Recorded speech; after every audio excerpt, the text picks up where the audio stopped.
Solicited bidding o pagre-request ng proposal mula sa potential contractors ang nakikitang paraan ng Department of Transportation sa pribado ng EDSA busway. May mga pangamba naman ng ilang pasahero sa planong privatization na yan. May unang balita, si James Agustin. Maraming pasahero pinipili pa rin sumakay sa EDSA bus carousel kumpara sa ibang pampublikong transportasyon.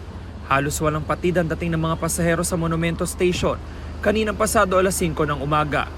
Ay mas mabilis ito eh. Mabilis siya compare kung sa ibang transportation.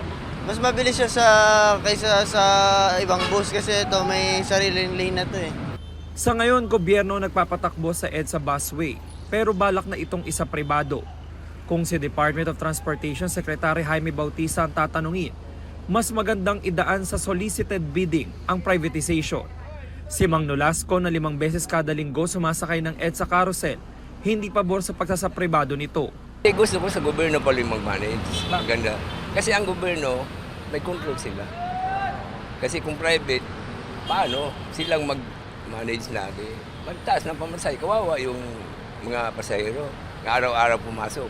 Ganyan din ang pananaw ng iba pang suki ng EDSA carousel.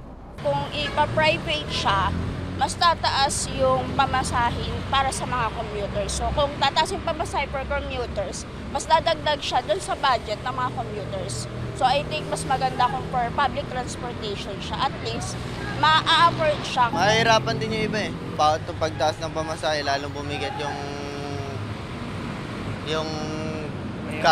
gastos ng tao. Kung sakali man daw isa pribado ang EDSA busway system, inaasahan ng mga pasaherong ilang pagbabago. Even in rush hour or not rush hour, nakakaranas kami ng pagtayo doon which is unfair sa mga nagbabayad. Ito ang unang balita. James Agustin para sa GMA Integrated News.